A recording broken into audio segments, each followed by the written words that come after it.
Blake, what am I looking at here? All right. So this is the Electoral College map that got us so animated. I think I literally made it on the same website and everything. That's where you can see that's the result where we would get Georgia back, we would get Arizona back, and we would flip Nevada, but we still lose the blue wall, the old blue wall states. So let's just press pause really quick. Yeah, sure. Recent polling suggests this is a probable outcome. Very, very possible. I would say this was much more likely when Biden was still running. Sure. He was very much hang on to the blue wall for dear life.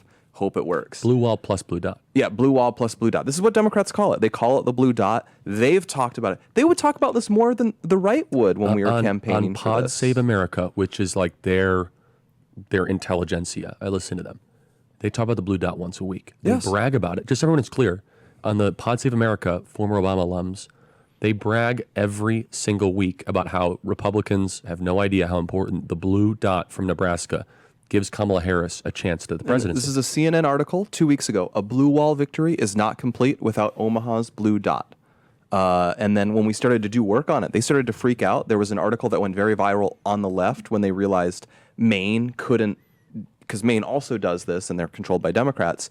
And their early thought was, oh, well, if we do it, Maine will just counter. But Maine actually could not pass a bill this late in the cycle. Nebraska can, Maine can't. So it was setting in, oh, they could actually do this. And we could if we just had, if we had 33 Republicans in the Nebraska Senate. So keep that map up on screen. So keep the map up on screen.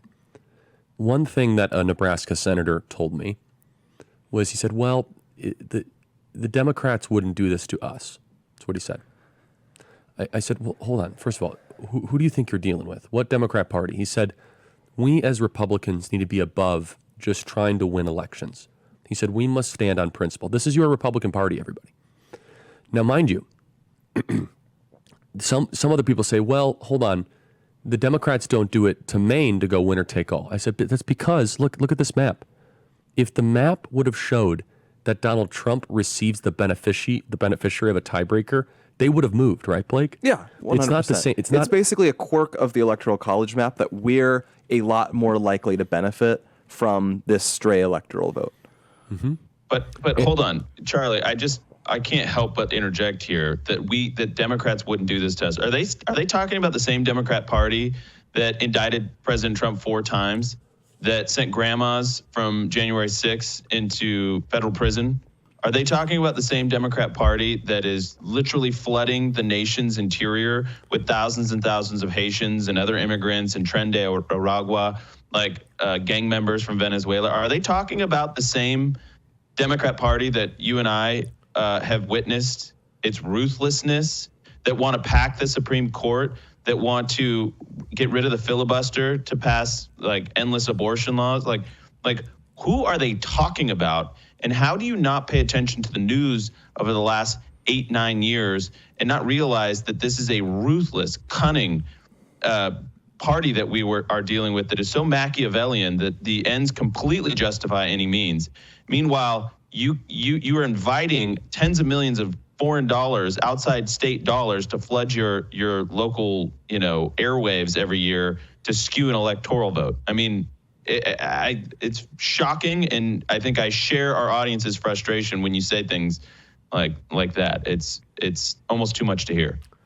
Yeah, it's crazy. While Andrew was talking there, so we have a bunch of TVs that you just can't see, but it's different channels.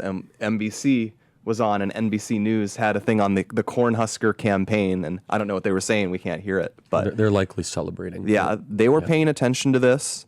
This, just to be clear, if we would have been able to pull this off, which we did everything we could, this would have made Kamala Harris's chances of the presidency less than 20%. Yeah, but again, Nebraska Republicans, they're cool with Kamala being president. I'm sorry, it's just the way it is. And this is another sad thing. I think, very truthfully, a pattern we noticed was just a lot of them would not, they weren't aware of how important this would be.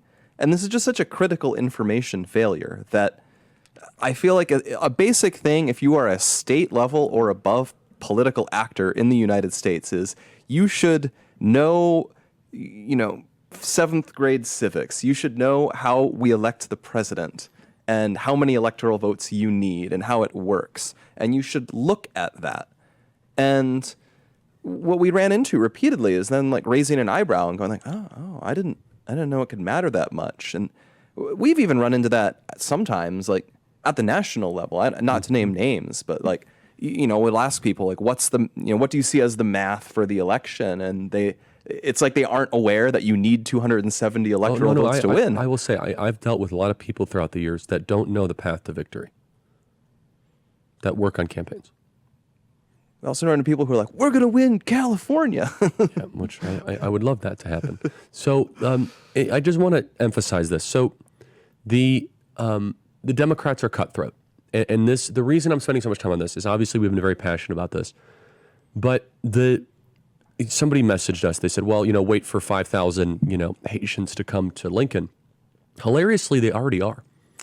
Andrew, you'd get a kick out of this.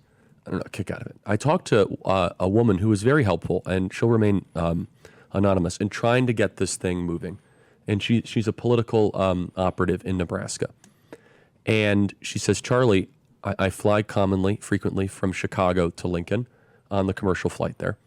And when I board the plane now, almost half of all the seats are now taken up with people with their name badges, plastic bags, and they said Haitians, Nicaraguans, El Salvadorians are being transported daily, hundreds of them, from Chicago to Lincoln and moved to the interior of the United States. People really do not get how deranged it is. Like, again, cutthroat party. Democrats did the math. Oh, it's really bad. It's a bad look for us to have, 10,000 people blobbed at a border crossing point in Mexico. And so their fix wasn't secure the border. Their fix was you can download an app onto your smartphone, which all of these desperate asylum seekers who are like totally impoverished have smartphones. And you can download this app onto your smartphone, and then you go and apply. And it's literally like the illegal immigrant app.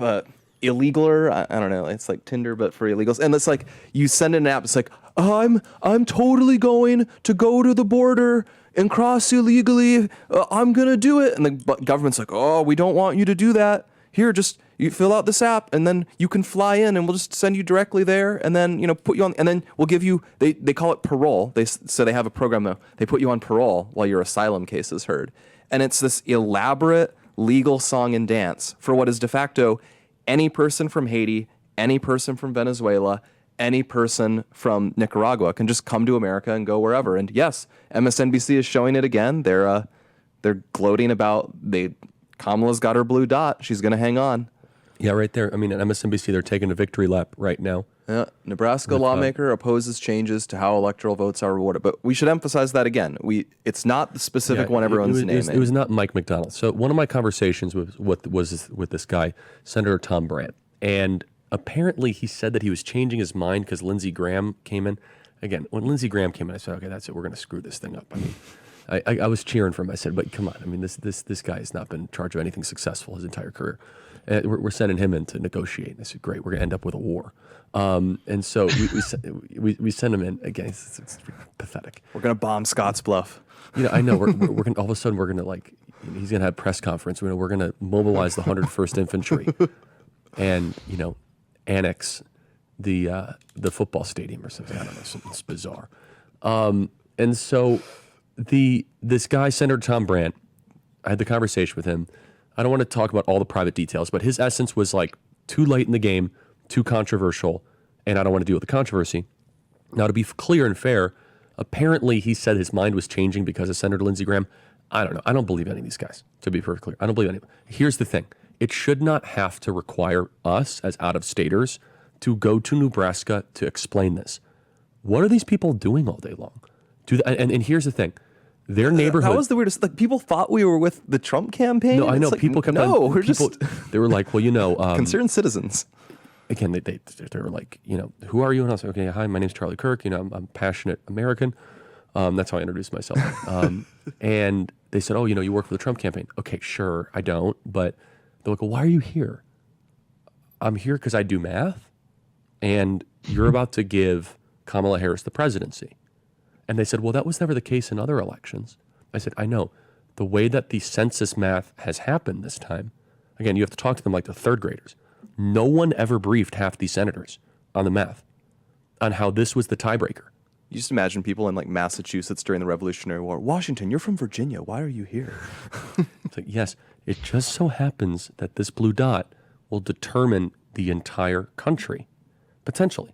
Again, I don't want to get you guys depressed. There's plenty of paths for Donald Trump.